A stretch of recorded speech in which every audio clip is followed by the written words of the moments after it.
Bom, então na aula passada, eu estou tentando considerar com vocês não só o histórico das interações práticas, mas a relação forte que tem, digamos, entre o desenvolvimento da física de interações práticas e o desenvolvimento da teoria quântica de campos. O que a gente está mostrando que a eletrodinâmica também, até basicamente de 1900, desse período que a gente cobriu na aula passada, né? Que foi de 1927 com o paper de Dirac da quantização do campo eletromagnético, até basicamente 1951.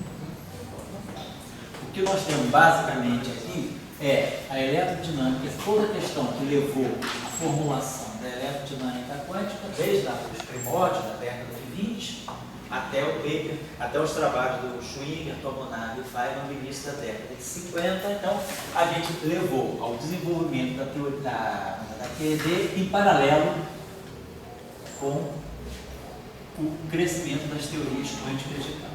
Então, a gente falou na década de 40, teve o teorema da conexão estatística, lá com Pauli. Então, a QED foi desenvolvendo junto e a gente foi, ao mesmo tempo, ganhando compreensão da teoria quântica de campos. Agora, com as interações práticas, né? Então, nós chegamos em 1952, falando do paper de Salan sobre a condutividade, mas o ano forte aqui, vamos dizer assim, que marca um momento importante das teorias quânticas de campo foi em 1954, que foi o paper das teorias de Young-Milton. Então, aqui as teorias quânticas de campo, elas têm um momento forte aqui, vamos dizer assim, em conexão, vou colocar, ligado às teorias de Young-Milton. Então, eu tinha falado na aula passada também para vocês, né, que, na verdade, a gente pode colocar até aqui no choque, também Young-Milton choque, porque teve o desenvolvimento paralelo. O desenvolvimento por Young-Milton foi tentar fazer uma teoria para as interações fortes. Então, a ideia de Young-Milton em 54 é aqui. Então, vou botar aqui. Young-Milton foi. O que está em jogo para Young-Milton são as interações nucleares fortes.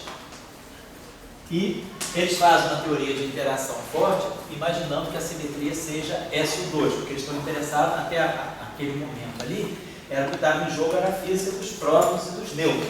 Então, eles estão falando aqui de simetria de interações fortes, simetria SO2, aí não se tinha evidência de uma simetria SO3, né? Era a simetria SO2, nesse período estavam sendo descobertas as primeiras partículas estranhas, e o que Young-Milton fazem é tentar, vamos dizer assim, transpor para simetria local SO2 a formulação da QED. Então, quer dizer, tentar trazer a noção de bóson vetorial intermediário, que era o fóton na QED, para o caso de uma simetria SO2 local. Então, aqui a gente tenta fazer a versão, quer dizer, na verdade, o que eles propõem é uma versão não abeliana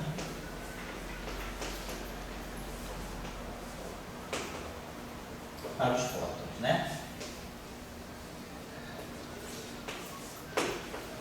Então, eles introduzem agora na simetria SO2 os três bósons vetoriais intermediários. Eles estão interessados, inclusive o paper deles, de 1954, né, o paper lá quando eles lançam esse paper, é uma teoria para o spin isotópico. Então, eles estão associando realmente interação forte, o spin isotópico da interação forte. Então, eles tentam fazer, então isso é um momento, é um avanço nas teorias quânticas de campo, porque pela primeira vez a gente tem uma formulação de uma simetria local não abeliana. Então aparece o conceito de fótons que tem auto-interação, como eu tenho agora bósons vetoriais intermediários em auto-interação.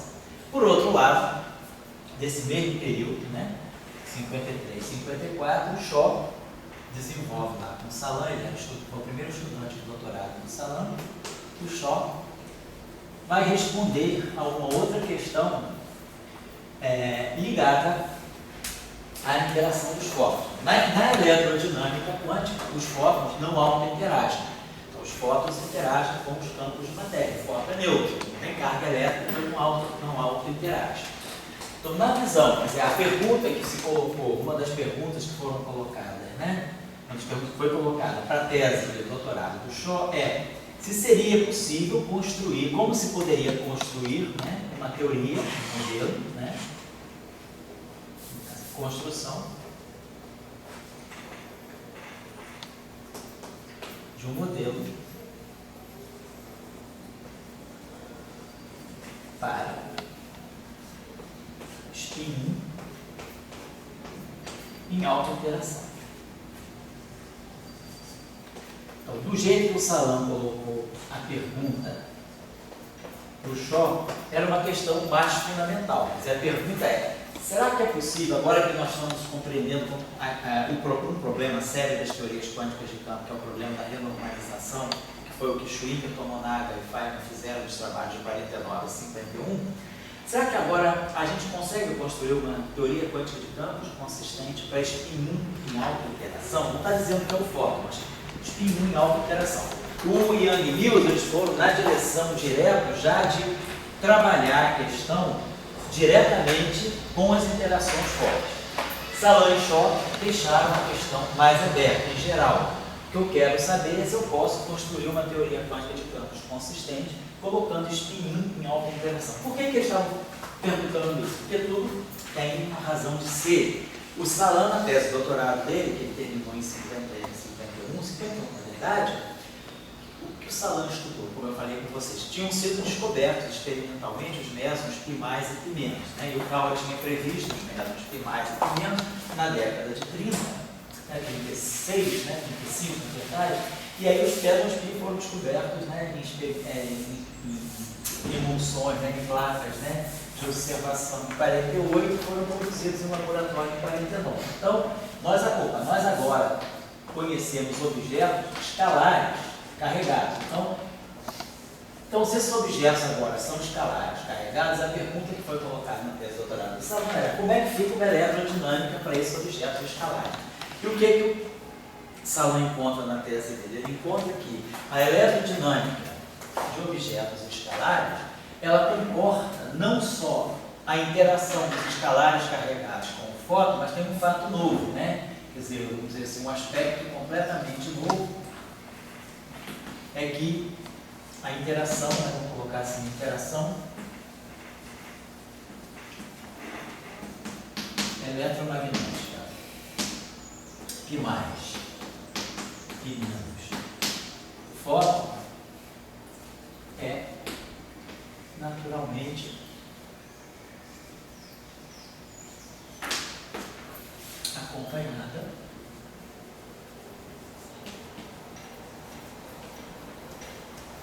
de alta interação entre os bits, né? De alta interação entre os mesons. Então aparece uma interação que não é eletromagnética, mas que é uma interação entre os mesons em si, mas que o eletromagnetismo obriga que essa interação esteja acompanhando para garantir que eu tenho uma teoria fundamental renormalizada. Então essa foi a observação. Então, sabendo que eu tenho objetos agora de spin 0 em alta interação, a pergunta que o Salam queria colocar é: e se eu tiver spin 1 em alta interação? Então foi por isso que ele motivou essa questão para o Shaw.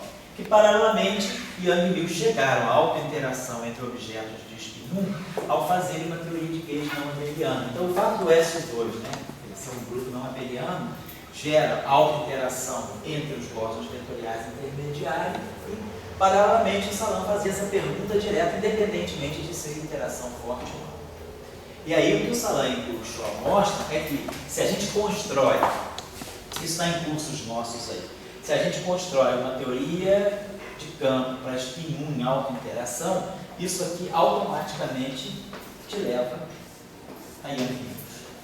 Então, eles chegam aos mesmos resultados de Yang e Mills por uma argumentação mais fundamental. Não num cenário concreto, né, de interação forte, mas num cenário geral. Sempre que bósons vetoriais com os bósons vetoriais auto-interagirem, a auto-interação vai levar a um modelo que é exatamente o Yang e Mills. Então, os dois resultados se fecham por vias diferentes. E isso aí foi um momento importante para a teoria quântica de campos, porque foi quando a gente pela primeira vez viu que é possível ter autointeração entre espinho. Então nós temos objetos, né, que têm a própria carga da interação. Então isso foi uma novidade. E Young e Mills também, quer dizer, o trabalho do Salan e do Shaw, eles também chegam, né, quer dizer, que esses bósons vetoriais que têm autointeração, eles também têm que ter uma estrutura não abeliana por trás. Então a estrutura não abeliana, ela sai local, ela sai naturalmente da autointeração, quer dizer, a autointeração dos spins 1 que induz uma simetria local, diferentemente da formulação do Young e Mills, que eles já partem do pressuposto de que a simetria é local. Salan e Shaw mostram que se bósons de spin 1 estão em autointeração, eles têm que ser governados por uma simetria que é local. Então, isso é um resultado que eles obtêm, que eles vão para uma análise mais fundamental. Então, esse foi um momento importante para a teoria quântica de campo. Mas um momento muito importante também, porque se vocês lerem as conclusões do trabalho do Young e Mills, no paper que fiz o review deles, de junho de 54, eles dizem, nós estamos tentando construir uma teoria para as interações fortes. E aí, o que nós obtemos? Obtemos que bósons de spin 1 vão intermediar essa interação.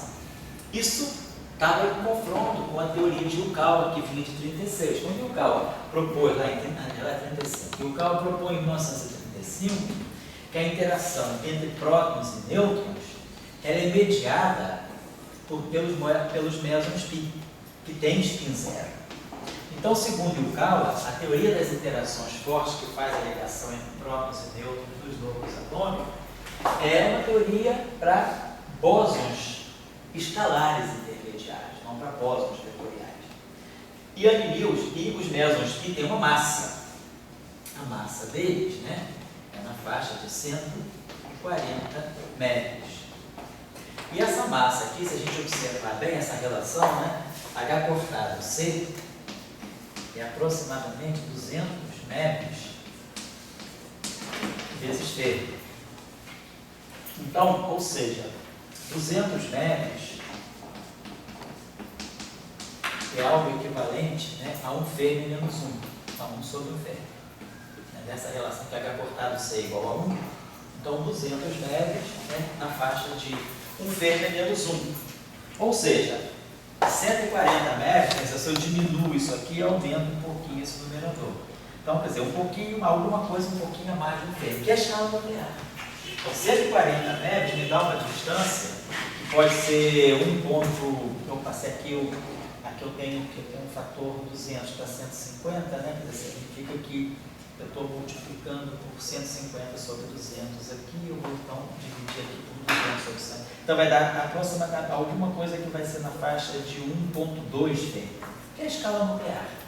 Então, quer dizer, esses mesons aqui, eles têm essa massa que é compatível com a escala nuclear. Quer dizer, o alcance da interação é mais ou menos 1 Fermi, porque a partícula é massiva, né? Quer dizer, o alcance da interação está marcado por isso aqui, potencial de Yukawa.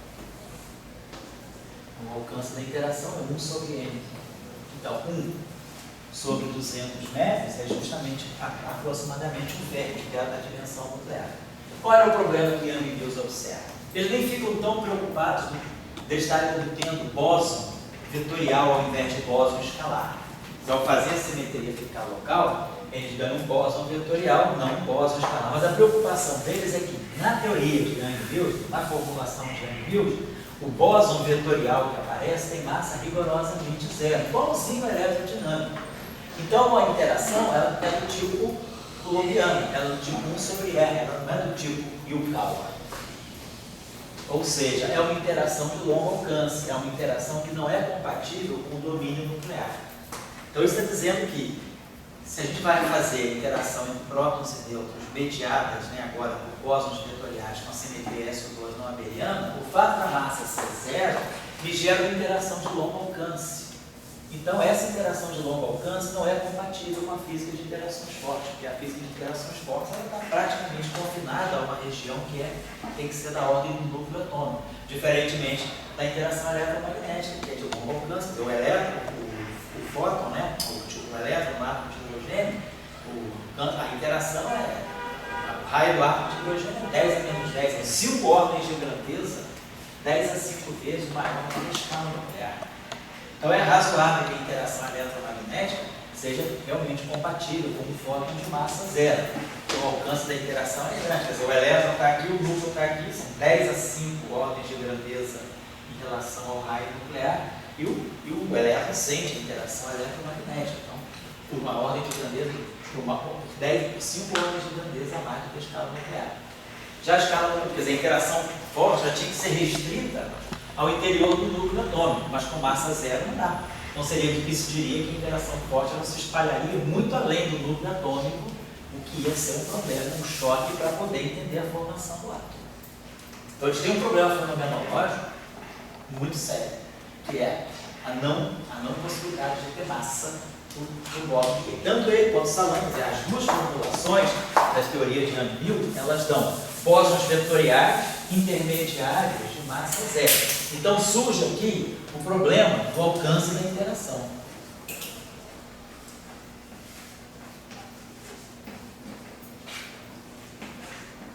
Então, o grande inimigo, né, dessa formulação é o alcance da interação. O alcance da interação deveria ser, né, da ordem de um Fermi. Mas um Fermi é alguma coisa que, em termos de energia, deveria ser equivalente a 200 MeV. Então, essa interação deveria ser mediada por alguma coisa que tenha uma massa na faixa de 200 MeV, e não massa zero. Então, esse era o problema sério. Então, por isso, em 54, essa teoria foi feita, tanto por Young-Mills, né, quanto pelo Shaw. O Shaw não publicou o resultado, porque o Shaw esperou, né, quis defender a tese, quer dizer, ele teve o resultado 6 meses antes do Young-Mills. O resultado do Salão do Shaw é de janeiro de 54, e o resultado publicado, quer dizer, o Young-Mills mandaram para o Physical Review em junho de 54. Tinha um gap de 6 meses, né? Mas o Shaw não quis publicar, ele sempre foi um cara relapso, preferiu andar com a tese, e acabou que ele nunca publicou. Ele só ficou na tese dele. Isso não existe, esse material. Ele nunca fez esse texto. Aí começou o Salão a cobrar, mas ele nunca fez. Então ele falou que graças a Deus que eu nunca fiz, porque eu não queria ficar famoso, realmente. Ele sempre falava isso aí, né? Queria ficar na minha. Então o trabalho dele ele nunca publicou, ficou na tese de doutorado dele, e é um capítulo da tese de doutorado dele, que foi defendida em 55, praticamente um ano depois que ele fez esse trabalho. Ele fez esse trabalho no capítulo 1 ou 2, e depois ele fez um outro trabalho mais fenomenológico sobre alguns íteros, as partículas estranhas que estavam começando a aparecer, um trabalho mais fenomenológico. Nada a ver, é como aquelas teses tem o estilo inglês, né? O capítulo não tem nada a ver com o capítulo 2, então, você junta o que você fez e a tua tese, né? Aquele sistema evoluído de fazer tese, né? Não precisa ser um compêndio sobre um assunto só. Então, a primeira parte da tese dele, que era o grande resultado dele, ele nunca quis publicar, nunca publicou. Beleza, mas é isso aí. Então, nós estamos diante de um momento novo da teoria quântica de campo, inspirado não pela interação fraca, mas pela interação forte. A interação eletromagnética, a interação eletromagnética levou para QED, e a interação forte levou para o Young-Mills choque. Então, nós estamos em 54 e a teoria quântica de campos incorpora uma grande lição, que é a alta interação entre partículas, entre bósons vetoriais, spin. Alta interação de spin, com a grande novidade que uma simetria não abeliana local e com alta interação, coisa que o fóton não pode ter. Então, isso foi um grande resultado. É um resultado novo, mas em aberto, por causa da questão da massa. Não se via como aplicar isso imediatamente às interações fortes. Você quer falar alguma coisa, cara? Entendo um pouco essa época, que é uma época histórica, uma passagem da QED, que se chama da QED para Young-Mills. Eu iria da seguinte maneira: existe a passagem que você tem um campo, e agora você tem campo C, com alta interação. Certo. Então, se é com Young-Mills ou não? Daí vem a pergunta: para você ser um campo, você ser, vamos dizer, seu homenzinho na natureza, a tua fisicidade não requer de você alta interação? Quer dizer, você já fala do White, diz que o fotoquímico, que é uma maravilha, quer dizer, tirou do banheiro, outro tipo, mas é uma coisa, você não dá ir ao banheiro, nada disso. Você diz, todo o campo para ser homem-dinho do universo, se autodefender, ele tem que ter uma auto-interação. Então, será que, digamos, uma fisicidade mínima, vamos dizer, para você participar do mundo natural, se mudar, e essa coisa, um comer o outro, você não teria que ter uma auto-interação, assim. Então, seja como for, por Newton, assim, então você tem que ter uma auto-interação. Então, você pega uma teoria, por exemplo, você vem dizer, bom, eu sou seguidor da teoria do modelo padrão. Você me diz quais são as partículas. Fótons, dados, e daí eu pergunto, tem auto-interação?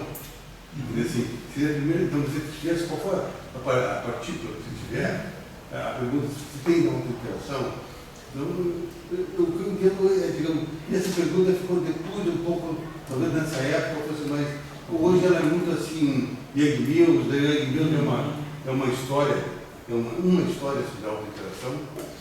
Existem outras histórias sobre a auto-interação. Mas, digamos, a auto-interação, quando eu pergunto agora, concluindo, é se, digamos, você acha que a fisicidade do campo precisa de sua auto-interação. Essa é uma pergunta aberta para todos. Então você diz, se um campo não pode ter auto-interação, isso aí significa uma limitação, esse campo ele dá menos informação do que deveria. Então vamos pensar de duas maneiras, né? A gente tem que pensar dentro de um argumento um pouco mais fenomenológico, dentro de um argumento um pouquinho mais físico, e dentro de um argumento um pouquinho mais, vamos dizer, conceitual, de princípio. Vamos imaginar assim, nós estamos nessa década. Qual é o grande problema da teoria quântica de campos que se apresentou e que fez com que os trabalhos de Schwinger, Tomonagi e Feynman no final da década de 50 fossem tão importantes? Eles mostraram a renormalizabilidade daquele, ou seja, que os infinitos intrínsecos, né, esses infinitos ultravioleta intrínsecos às teorias quânticas de campo, eles podem ser sistematizados sem destruir o efeito de previsão da teoria. Você tem esses infinitos, você pode recolher esses infinitos, dar uma prescrição para tratar esses objetos, incorporar esses objetos em certas redefinições de parâmetros da teoria e tirar números finitos, mensuráveis dessa teoria. Então, o grande sucesso, né, quando se construiu as teorias de Young-Mills, é que já se sabia que a TDT tinha infinitos, mas que esses infinitos podiam ser tratados sistematicamente, podiam ser organizados e não destruir o sentido físico de todos os cálculos que você faz teórico, obtendo grandezas finitas e podendo confrontar com os experimentos e já dando resultados razoavelmente bons. Foi o primeiro cálculo físico que Schwinger fez, né? Foi para tirar a razão geromagnética do elétron, a anomalia, né, da razão geromagnética do elétron. Então a gente tem o momento magnético do elétron, ele deve ser a constante, né, a chamada razão geromagnética do elétron, e aí tem a carga, vou colocar aqui, a carga do elétron sobre 2m, e aqui o spin do elétron. Então essa é a expressão, né, assim, a expressão do momento magnético em função do spin. Para você saber já da mecânica quântica, a carga da partícula, a massa da partícula, a razão geromagnética. O spin do elétron, né, quer dizer, spin é meio, então o operador de spin do elétron é H cortado sobre 2, e a matriz de Pauli C, o operador de momento magnético do elétron. Então, medindo-se o momento magnético do elétron, você sabia que o resultado era o magneton de Bohr. O momento magnético do elétron é o próprio magneton de Bohr. E o magneton de Bohr é H cortado sobre 2m. Ao passo que aqui, estaria em princípio tem um fator 4m. Mas aí, pela equação de Dirac, a equação de Dirac mostrou que, pela equação de Dirac, isso aqui é demonstrado vale 2, na mecânica quântica relativista. Então, o G vale 2, então esse 2 aqui cancela esse 2, de fato, a gente ganha esse resultado aqui para o momento de polo magnético do elétron, que é o próprio magneton de Bohr, bate com a experiência. Mas o resultado experimental não era esse, né? O resultado experimental diz que G não é 2, o resultado experimental diz que G é 2,002. Então, começa a ter discrepância. G é 2, né? O resultado G, que ele é 2 da mecânica quântica relativista, mas pequenos efeitos aqui da faixa de 0,002 alguma coisa. Então isso aqui é o que a gente chama da anomalia.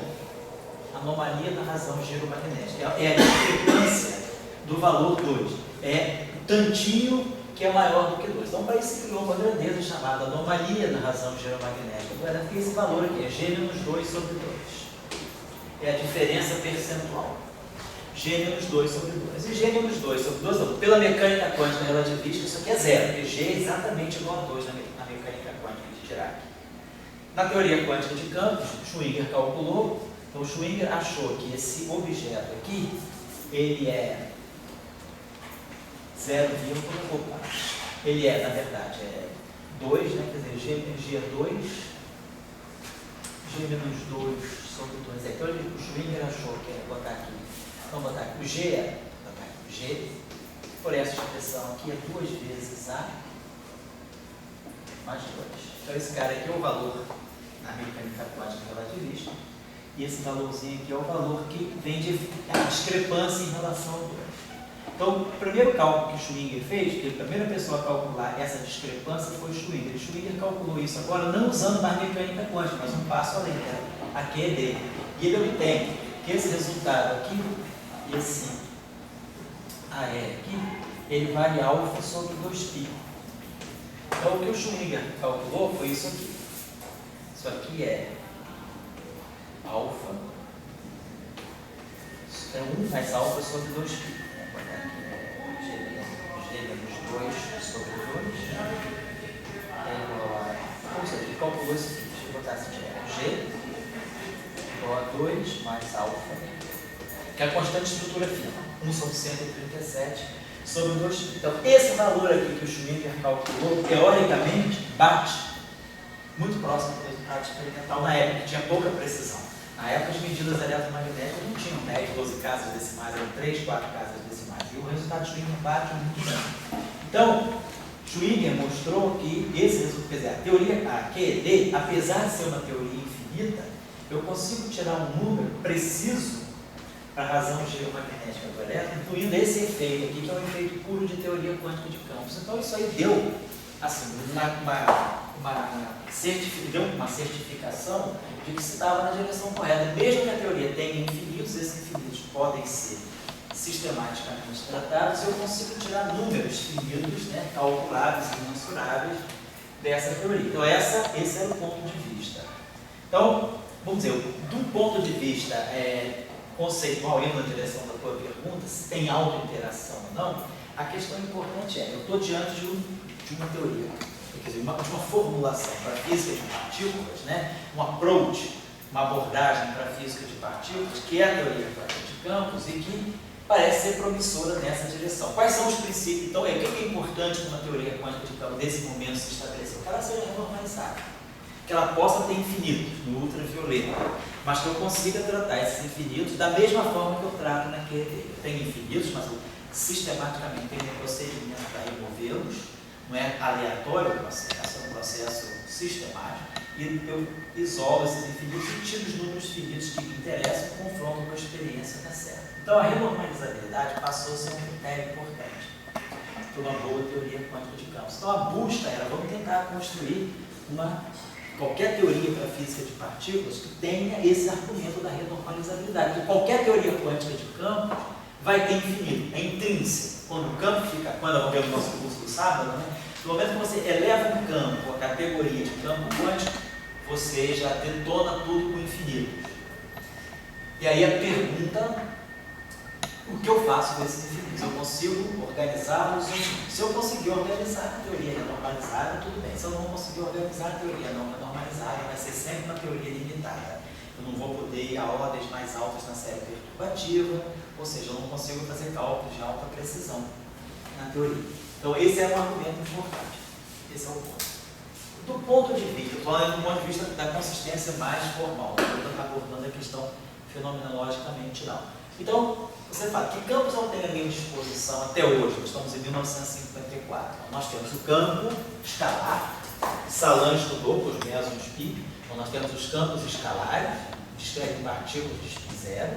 Temos o campo de Dirac, que descreve objetos de spin meio. Nessa época, né? O elétron, o pósitron e os neutrinos, que nem existiam ainda, mas se previa que existissem neutrinos no spin meio, e spin 1, fóton.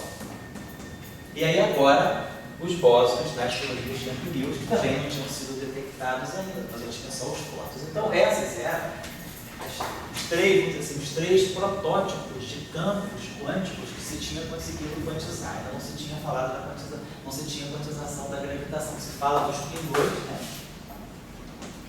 Mas ainda não se tem uma teoria para quantizar spin 2. Então nós estamos limitados aqui. A física de partículas está aqui. Aqui eu deveria estar falando da interação eletromagnética, da interação forte e da interação fraca. A interação gravitacional ainda não está sendo considerada.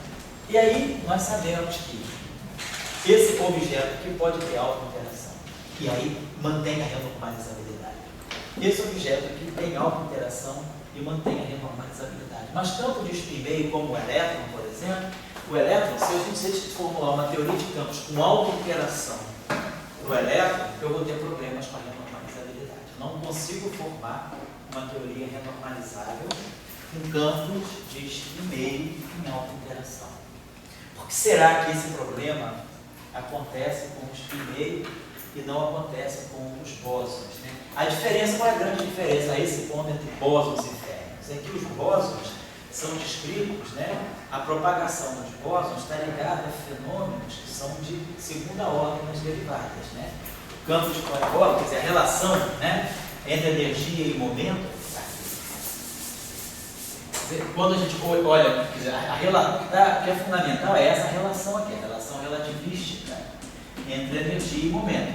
Então, se eu pegar uma partícula relativística livre, massiva, a relação entre energia e momento é essa aqui. Então, se eu faço o princípio da correspondência, então a energia é IH cortado ddt, então isso aqui fica menos H cortado ao quadrado dt2, momento é menos IH cortado gradiente, então isso aqui fica menos H cortado ao quadrado, C2 na platura, e menos 2C4. Então, basicamente, a relação relativística entre energia e momento, ela me leva a equações de campo que tem que ter operadores de segunda ordem. Eu vou impor isso aqui sobre uma função de onda para poder reproduzir a relação entre energia e momento, como eu faço lá com os três. Então, eu preciso de operadores de segunda ordem. Já com os férmions, o que Dirac mostrou? Que para os férmions, essa não é a equação. Então, pela equação de Dirac, a gente já sabia que a relação entre energia e momento era isso aqui, né? H cortado ddt psi mais I H cortado C gradiente, que tinha aquelas famosas matrizes gama, aqui vamos colocar aqui, gama escalar gradiente psi menos MC2 psi igual a zero. Então, a equação de Dirac é primeira ordem nas derivadas. Então, é uma equação fermiônica. As equações bosônicas são segunda ordem na derivada. Então, isso é decisivo para a questão da alta interação. Esses campos aqui, por ter derivadas segundas, eles podem ter, vamos dizer, eles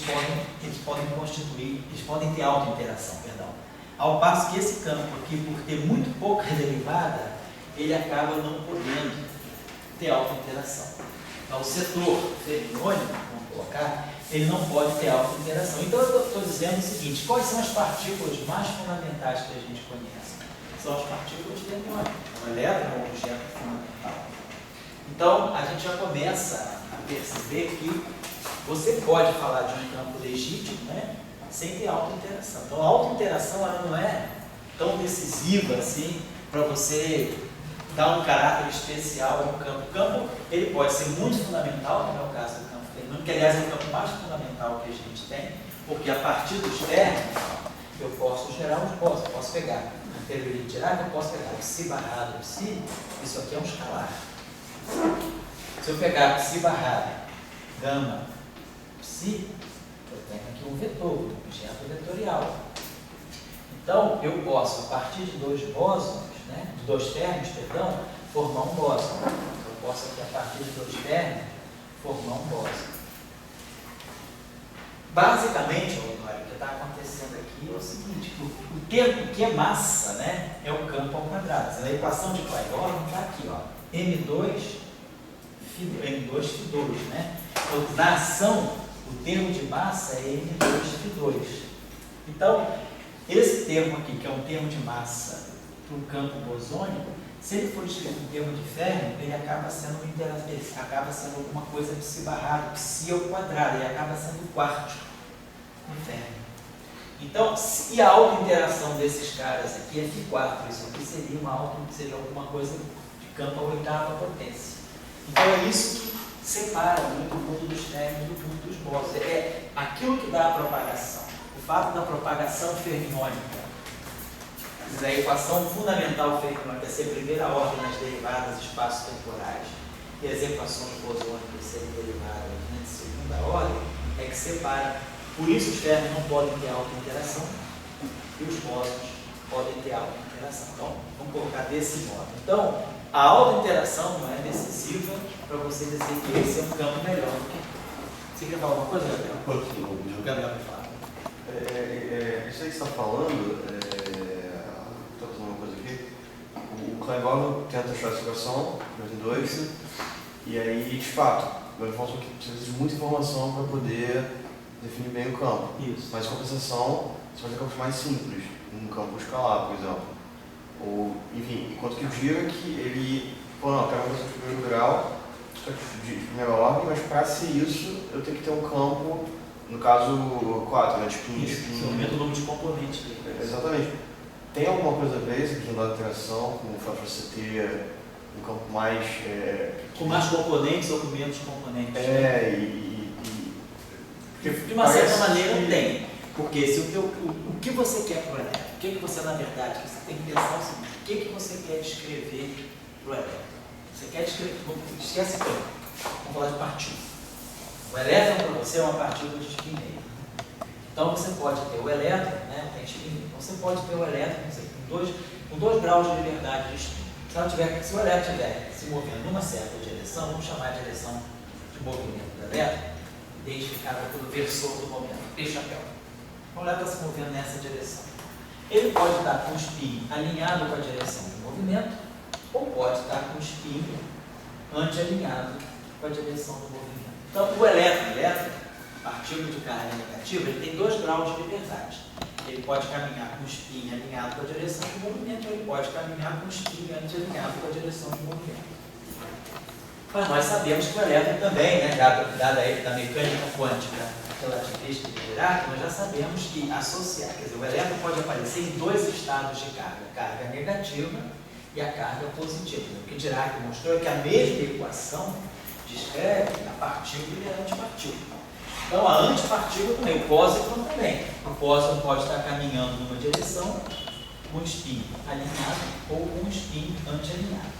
Então, na verdade, o campo de Dirac, que é o campo psi, ele descreve 4 graus de liberdade. Elétron com spin up e down, ou pósitron com spin up e down. Então, o elétron pode estar em 2 graus, 2 estados, e o pósitron em 2 estados. Isso me dá 4 graus de liberdade.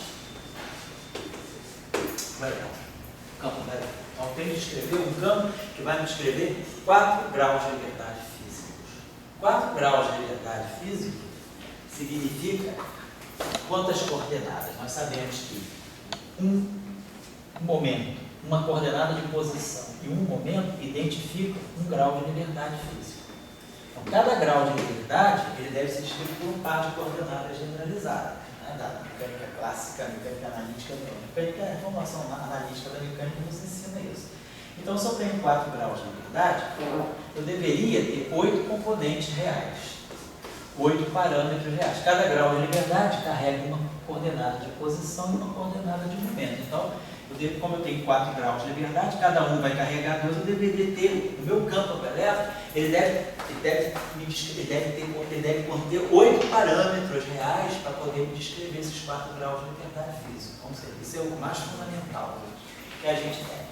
Porém, vamos pensar, a teoria é relativista e o objeto tem spin meio. E aí agora, independentemente dessa discussão física, que é puramente a associar grau de liberdade com coordenada generalizada, eu tenho a questão das representações do grupo de Lorentz. Então, o elétron tem spin meio, e aí a gente sabe a representação do grupo de Lorentz, que descreve spin meio, a representação meio zero, mais a representação zero meio. Essa representação tem dimensão 2, mas é complexa, então tem 4 números reais aqui. E essa representação aqui tem dimensão 2, tem outros 4 números reais aqui. Então eu tenho 8 números reais aqui. Então esses 8 números reais aqui vão estar associados a esses 8 números reais aqui, que vão descrever os 4 graus de liberdade do elétron. Então, o elétron ele tem que ter 8 graus de liberdade. Ele tem que ter 4 graus de liberdade do campo do elétron, para poder descrever elétron, pósitron, espinhar e espinal. Dá 8 configurações possíveis, dá 4 configurações. 2 aqui, 2 aqui. E aí 8 componentes aqui. Então essa é a ideia. Associar graus de liberdade com coordenadas generalizadas, e isso aqui tem que representar o spin meio que está associado ao grupo de Lorentz. Esse é um ponto. Agora, se a equação é de segunda ordem, nós vamos ter um problema aí. Imagina que a equação do elétron, quer dizer, que a ação do elétron fosse que nem a ação de Klein-Gordon, alguma coisa como derivada do campo, derivada do campo. Então, se a ação é segunda ordem, quer dizer, a equação de campo é de segunda ordem nas derivadas, ou seja, o lagrangiano, ele contém derivada primeira, a segunda potência, como é o caso de Klein-Gordon, dmφ. Então, isso significa que o momento canônico, que é a derivada do lagrangiano em relação à velocidade, que é o dl dq ponto, né? Isso aqui é o momento P, vamos dizer assim, é o momento P do campo. Esse campo é complexo, então aqui tem que aparecer um complexo. Então, o momento generalizado associado a essa coordenada canônica seria esse objeto aqui. Derivando em relação ao psi-ponto, eu vou ter aqui o d do psi-estar. Então, ó, o momento, ele tem, na verdade, seria isso aqui, seria o psi-ponto estar. Então, se a minha equação fosse de segunda ordem, eu teria um momento que é independente do próprio campo, porque isso aqui é psi. Esse cara aqui é psi ponto. Então, psi tem 8 componentes reais. Psi ponto são as derivadas, são mais 8. Então, eu teria 16 componentes reais. Então, eu teria 8 graus de liberdade. Então, se o campo do elétron fosse uma equação de segunda ordem, como se pensava que pudesse ser tipo Klein-Gordon, só colocar aqui um spinor, você teria 8 graus de liberdade e não 4. Por quê? Porque você teria a coordenada de posição e de momento, elas são independentes. Isso aqui é psi, isso aqui é psi ponto. Então é como se eu tenho velocidade e momento independente. Na teoria de Dirac, não. A equação é de primeira ordem, ela só tem uma derivada. Então, quando eu derivar em relação ao psi ponto, eu obtenho o próprio psi, não é o psi ponto. Então, o momento, as 4 coordenadas, quer dizer, as 8 componentes reais que estão aqui, que estão no P, também estão no Q. Então, realmente tem 8 componentes reais, então eu consigo ficar com 4 graus de liberdade. Então, por isso que a equação do Lagrangiano Dirac nunca poderia ser de segunda ordem na derivada, porque isso dobraria o grau de liberdade do elétron. O elétron só pode ter 4 graus de liberdade. Elétron, pósitron, com espinhar, com espinal. Eu teria 8 configurações possíveis. Então, as equações fermiônicas, elas têm que ser de primeira ordem, não de segunda ordem. Então, é isso aí que vai ser decisivo depois para a autointeração. Então, assim, pensando mais genericamente, vai ser uma briga entre entre grau de liberdade física e coordenada generalizada. Cada equação, ela meio que ela tem nela exatamente essa necessidade de uma certa quantidade mínima de informação e de relacionar grau de liberdade física com o número de componentes que o campo tem.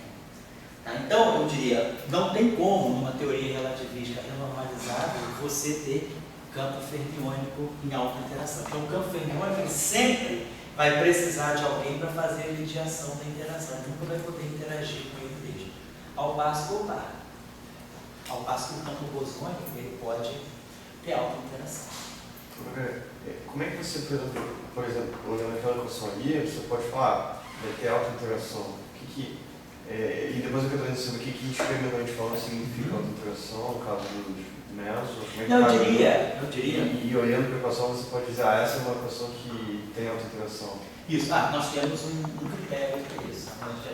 Dentro dos cursos de teoria de campos, um dos critérios interessantes que tem é o critério chamado a constante de acoplamento da interação, ela não pode ter dimensão de massa, para a teoria seja generalizada.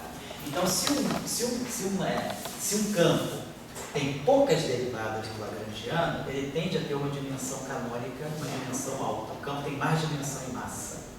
Então, isso diminui a possibilidade dele ter alta interação. Se um campo tem muitas derivadas aqui, ele tem uma dimensão menor. Por quê? Porque a ideia é essa. A ação é adimensional. O que é a ação? A ação é a integral do lagrangiano sobre todo o espaço. Dentro do sistema de unidades que a gente usa, né, cortado igual a C igual a 1, isso aqui é uma ação. Então, a ação é adimensional, não tem dimensão. A posição tem dimensão de... Isso aqui tem dimensão de comprimento. Então, isso aqui é um comprimento à quarta. Então, o lagrangiano tem que ter dimensão de comprimento a menos 4. Em termos de massa, né, como eu tenho que ΔX, ΔT é acortado sobre toda a faixa de 1, então isso aqui é posição, momento é PC, energia é PC. Então, momento e energia nesse sistema de unidade tem a mesma dimensão, porque C vale 1. Então, isso aqui é energia, isso aqui é posição, então a energia tem dimensão oposta à posição. Então, se isso aqui é comprimento a menos 4, então o lagrangiano vai ter que ter dimensão de massa à quarta potência. Que é justamente comprimento a menos 4. Mas agora, se o meu lagrangiano tem uma derivada, campo, outra derivada, campo, se isso aqui tem dimensão de massa à quarta, derivada é momento. Momento é massa. Então, isso aqui é massa, isso aqui é massa. Então, esse campo ele vai ter dimensão de massa ao quadrado. Aí fica, massa ao quadrado, 3 quartos. Isso aqui dá a dimensão quarta certinho. Porém, se o campo tem uma derivada só, ele vai ter dimensão de massa, ó, nesse caso, isso aqui tudo tem que ter dimensão de massa quarta. Menos 1, 3. Então, sobra 3 meios. Então, o campo fermiônico tem dimensão de massa 3 meios, dentro dessa contagem. Então, se ele tiver alta interação agora, eu vou ter, por exemplo, o que é uma alta interação? Seria um campo, por exemplo, a quarta potência. Se ele está a quarta potência, né, e ele tem dimensão 3 vezes, significa que isso aqui vai ter dimensão 6. Então eu preciso colocar aqui uma constante de acoplamento com dimensão de massa menos 2, para poder dar no final do dia massa quarta. Então, se essa constante, quando a constante de acoplamento começa a ter dimensão negativa de massa, você tem problema sério com a renormalizabilidade. Então, olhando para a equação do campo, você tira a dimensão do campo. Tirando a dimensão do campo, você tira a dimensão da constante de acoplamento. Se ela for massa negativa, bye bye a normalização. Então, o campo... Agora, vamos puxar um argumento mais físico. Isso aí é matemática assim. Por que um campo fermiônico, né? Por que um campo fermiônico não deveria poder ter alta interação? E por que um campo bosônico, né? Como é o caso do campo do pi, o campo do meson pi, o próprio campo de Young-Mills, né, que são campos bosônicos, eles podem ter alta interação. Por que isso não é uma coisa perigosa? Porque o fato dele ser bosônico, justamente está me dizendo isso. A propagação dele, né, quer dizer, o que me dá a propagação do campo? A gente já estudou em eletromagnetismo em vários cursos aí, a função de Green. Então, se eu tenho um campo que tem derivadas segundas no lagrangiano, a função de Green dele vai com 1 sobre Dalavertiano, que no espaço dos momentos é 1 sobre K2. Porém, se um campo como é o campo fermiônico, ele vai com 1 sobre derivada, então isso aqui vai com uma derivada, isso aqui vai com 1 sobre o momento no denominador. Então, esse campo aqui, ele tem um comportamento, quer dizer, essa função de Green, ela tem um comportamento no espaço, para valores de grandes momentos, ela cai muito rápido. Ao passo que esse aqui, para grandes momentos, ele cai mais rápido ainda.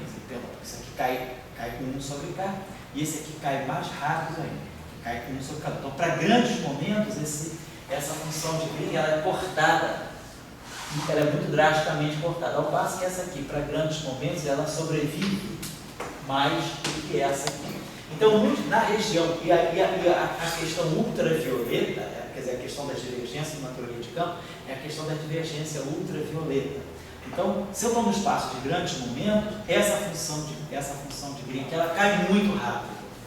Então, se esses campos flutuam muito, quando os campos estão flutuando muito rapidamente, eu estou na região de grandes momentos, né, de grandes frequências, né, meu campo pode flutuar muito rapidamente. Então, se eu tiver um produto, uma potência mais alta de campo, né, isso aqui na região de grandes frequências flutua muito rapidamente. Mas essa função de green, ela também cai muito rapidamente. Então, você consegue segurar o comportamento. Ao passo que o campo for fermiônico, a função de green dele é 1 sobre K. Então, se você estiver na região de grandes frequências, e esses campos tiverem alta interação, a tendência da alta interação é fazer muita flutuação, mas a função de green, ela retém pouco. Então, o comportamento no infinito de uma teoria fermiônica é sempre pior do que uma teoria bosônica por causa da função de green. Porque na região de grandes momentos, né, o fato de uma teoria bosônica ter mais derivada, isso corta mais a função de green. Então você tem um efeito assim, a interação se propaga a distâncias menores do que a tendência dessa interação é se espalhar mais. Então você tem problema maior de ultravioleta aqui. Então por isso que você não deve poder ter alta interação de campo fermiônico. Então tem duas coisas do jogo, que é o quanto de derivadas, de oscilação, propagação. Só uma quantidade que a gente pode considerar energia, sei lá. O campo está gerando um monte de energia ao longo do tempo todo. Você flutua, você joga ali mesmo. Se você está na região de alto, o teu campo é um campo que tem flutuações, ele tem frequência, ele não é um constante do espaço e tempo, ele tem comprimento de onda e tem frequência. Se você está na região de altas frequências, o teu campo está com altíssima frequência é altíssima energia. Mas a função de green dele segura um pouco ele, essas altas vibrações, elas não se propagam tão longe quanto essas aqui. Então você tem um problema de infinito, você consegue segurar mais a interação aqui do que aqui. Então por isso que a alta interação de férmions é perigosa. Então isso deixa, para responder a pergunta do Dória aí, quer dizer, se você tem um campo com alta interação, isso não significa que se um campo não tem alta interação, isso não significa que ele é um campo tão destituído de valor. Ele, pelo contrário, o campo fermiônico acaba sendo o campo mais importante. Porque tudo você obtém a partir de férmions. Você pode gerar escalares a partir de férmions, pode gerar vetores, quer dizer, pode compor 2 spins meio para obter spin 0 e 1. Você pode compor férmions para obter bósons, mas você não compõe bósons para obter férmions. Se pegar spin 0 com spin 0, ou spin 0 com spin 1, você nunca vai ter spin 1. Mas se você pegar spin meio com spin meio, você tem 0. Então, a partir de férmions, eu construo os bósons. A partir dos bósons, eu não construo os férmions. E, no entanto, os férmions não podem ter alta interação. Eu vou dizer o seguinte, na minha opinião, Pode falar. se eu fosse Então, nós estamos em 54, tá? Essa é a situação. Vai lá. Se eu fosse um mestre... Se fosse o? Um mestre. Um mestre.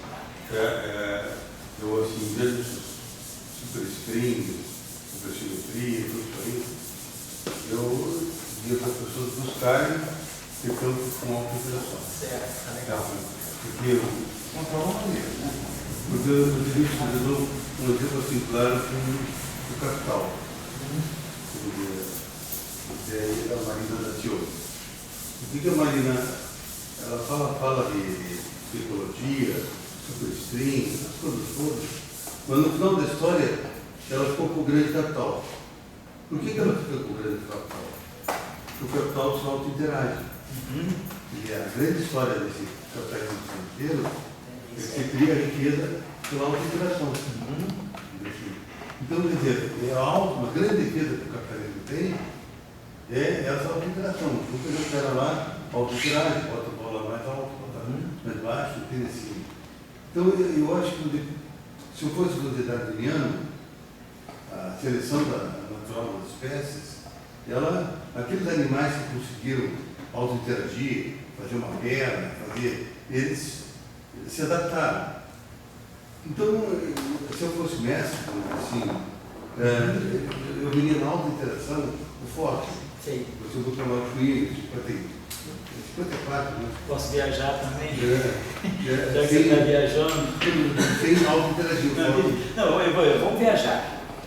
Não, você está falando de mestre, está falando de capital. Bom, só para não ter nada a ver assim, diretamente com isso, mas eu teria uma contraposição a isso. Eu pensaria o seguinte: se você auto-interage, você está partindo, quer dizer, o próprio campo que auto-interage, ele está abrindo mão de uma globalidade maior. Vamos dizer, se a natureza quer ser, vamos dizer assim, generosa, né, não estou falando de uma natureza baseada assim, na questão só do capital, na mais-valia, né? Então eu produzo, então eu valho, né?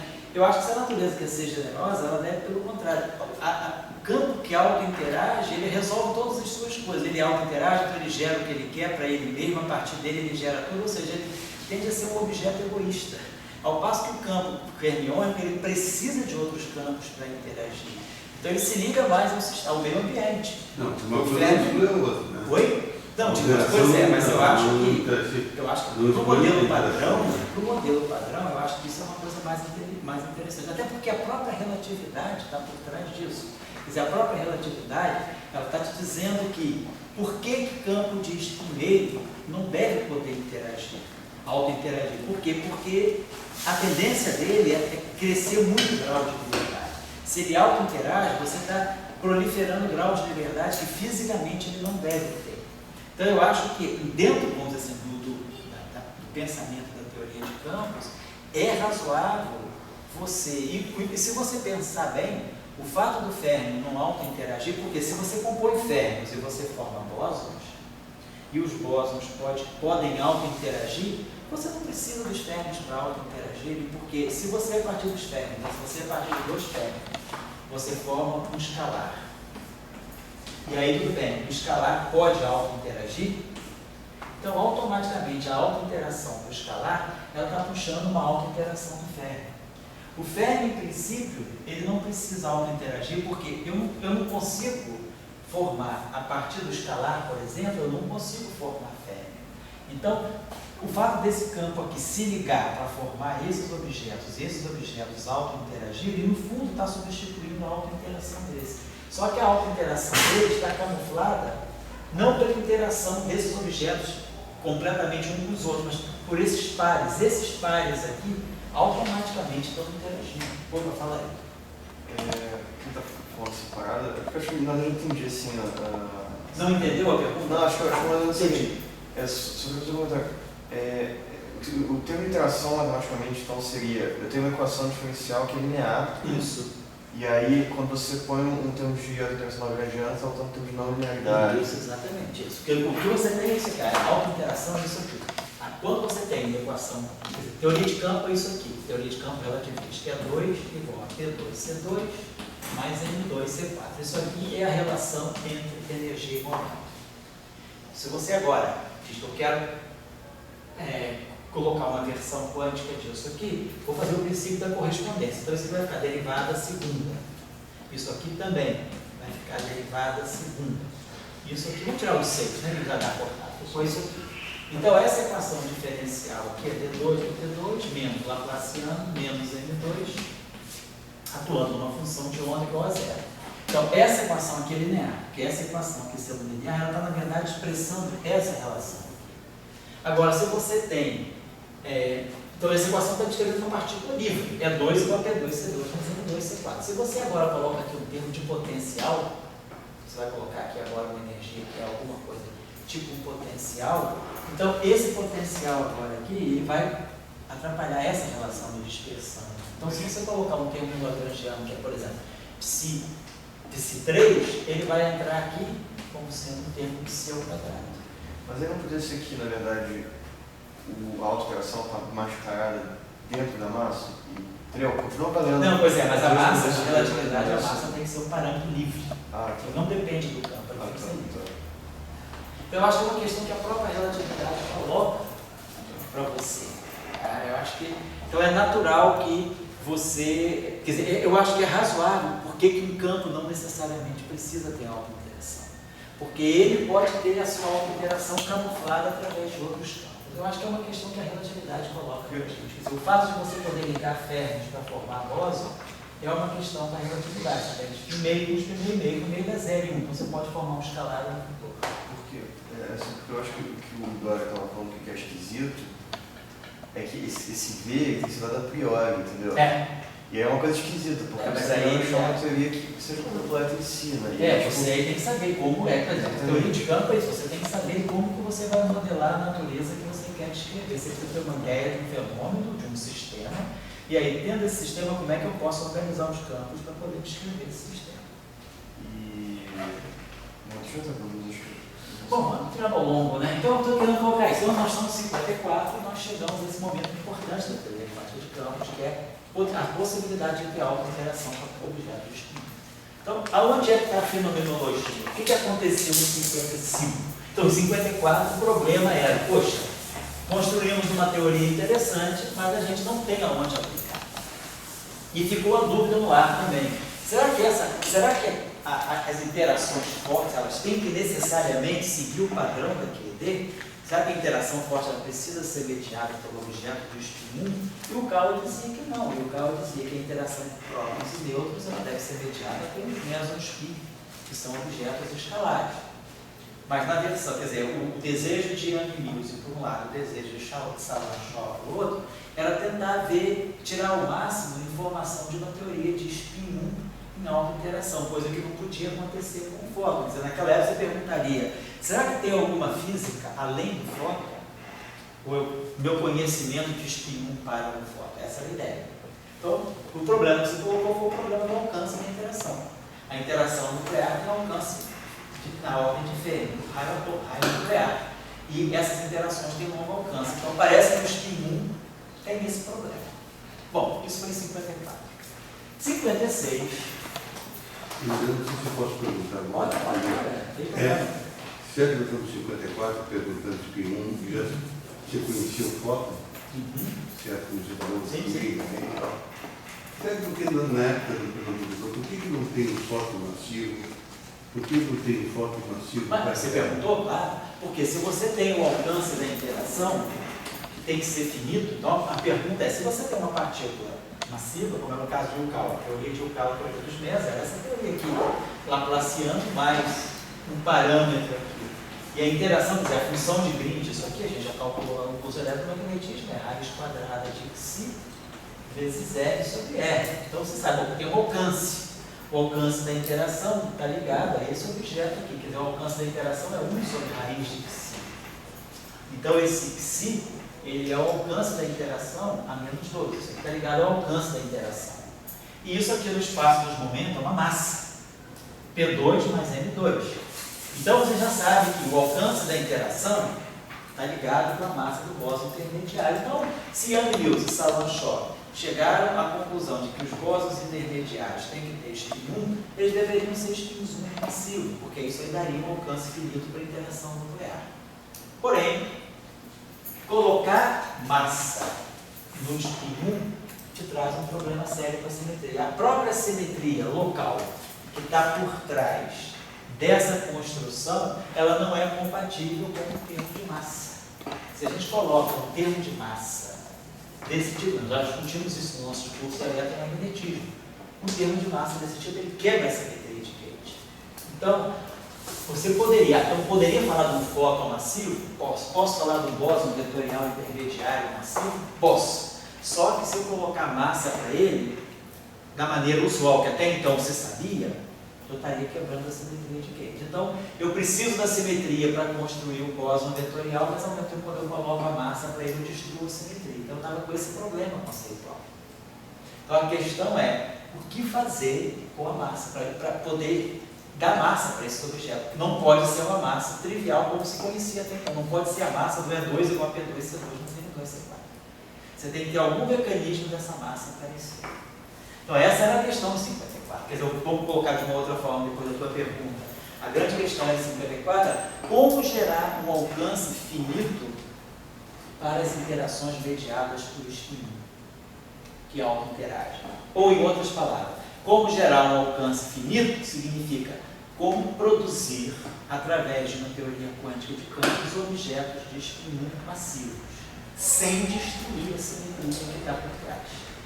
Vou fazer a seguinte pergunta. Tá claro o problema qual é? Então, estamos diante de um problema resistencial seríssimo. Tá? E aí vai em frente. Se eu pudesse voltar no tempo de 54, eu veria o seguinte, eu estou com meus diagramas de Feynman que já existiam na época. Então eu vou dizer o seguinte, olha, eu estou com um eletromagnetismo, maneira de transmitir a carga elétrica. No lado esquerdo para o lado direito. Eu posso transmitir com o fóton, que não está transmitindo carga, aqui no sentido, ou podia botar um fóton massivo, que é o fóton máximo, eu podia transmitir com partículas carregadas.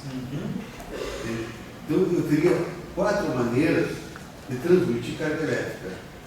Quando eu fosse fazer uma companhia de ônibus, de transmissão, né, eu teria 4 tipos de caminhãozinho para levar carga elétrica. O fóton, que a gente sabe, o fóton massivo, o fóton carregado mais ou menos. Então, são com esses 4 caminhãozinhos. Então, são perguntas que eu botaria para 1954. Então, por que naquela época não colocaram os 4 caminhãozinhos? Assim, quer dizer, se você coloca isso aqui, na verdade, faz parte dos caminhõezinhos. Porque se você agora está gerando uma interação bóson vetorial que auto-interage, se ele auto-interage é porque ele tem carga. Se ele está auto-interagindo é porque ele tem a carga daquela interação. Então, em princípio, aqui você poderia estar falando de fótons carregados. Você poderia ter o fóton neutro, que é o fóton da luz, mas você poderia estar falando também dos fótons carregados aqui também. Em princípio, estaria tudo descrito ali. O problema é como você vai gerar massa. Não, tudo bem, mas vamos dizer, eu só estou querendo colocar para as pessoas, essa questão, já que é o sentido histórico do seminário, né? Por que hoje em dia você tem os reservas, os caminhõezinhos? Mas por que naquela época, mas daí tem que entrar em interação fraca, etc, né, que abre a qualidade, etc. Por que naquela época, eu vou fazer um eletromagnetismo não com um caminhãozinho, vou fazer com 4 caminhãozinhos.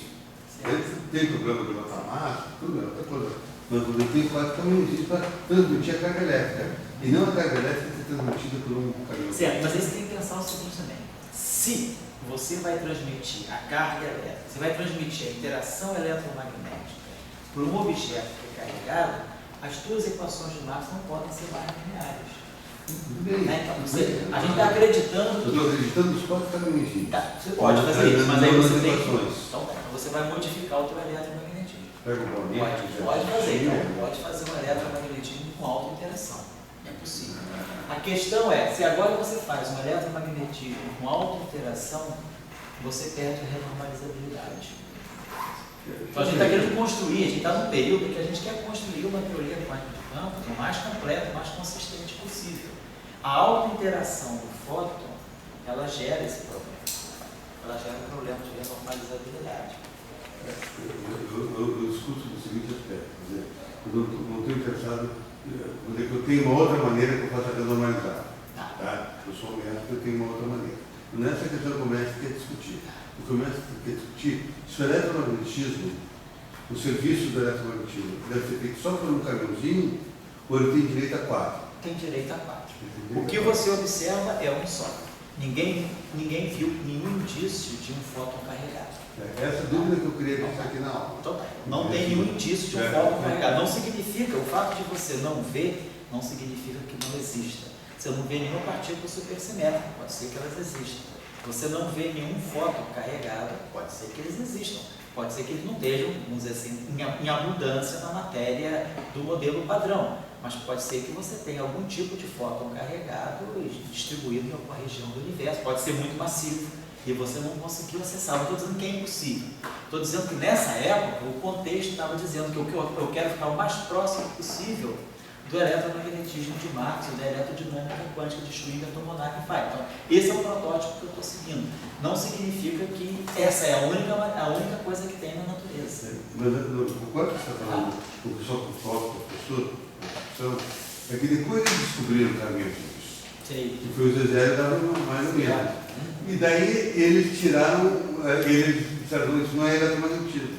E o teu sentido da aula eletrofraca é voltar ao início do eletromagnetismo que tenha... Lá no final do curso, mas lá no meado do curso, a gente vai ver que, por exemplo, se a gente colocar a seguinte questão, pergunta, vamos escrever as equações de Maxwell para meio carregado. Vamos lá, divergência de E igual a ρ. Quem que é essa carga? É a carga eletrônica, a carga formada por elétrons. Beleza. Se eu quiser agora fazer um elétron, se eu perguntar o seguinte, eu quero o campo gerado por uma carga de spin 1. Então, se a carga geradora do campo agora tiver spin 1, as equações de Marx vão se modificar. Não pode ser uma divergência G igual a 1. Você tem que mexer nas equações de Marx dependendo do spin da partícula.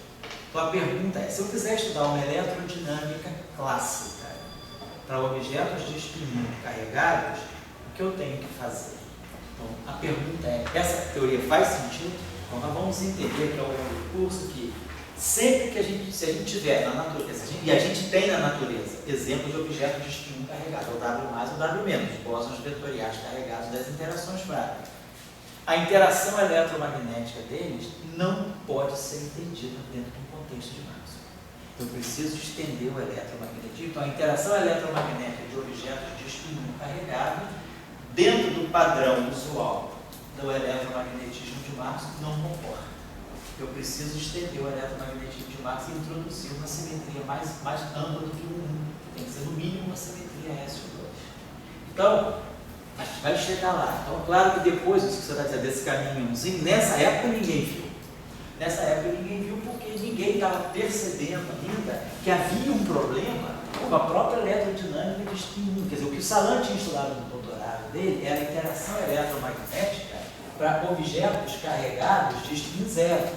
Mas ninguém até então tinha estudado, por exemplo, a eletrodinâmica de objetos carregados, pegar spin 1 carregado, com carga positiva, e spin 1 com carga negativa, interação com fóton, não se tinha cogitado em pessoas. Essa questão aqui só começou a ser cogitada em 1963 e 1964, por Young e por Salan. Foi quando eles trouxeram essa questão. E agora, se eu quiser fazer uma eletrodinâmica de spin 1 carregado positivamente, spin 1 carregado negativamente, interagindo com fóton. Essa teoria aqui, ela tem um problema sério. Como eletrodinâmica, não existe. Eu nunca poderia construir uma teoria de Maxwell para esse sistema.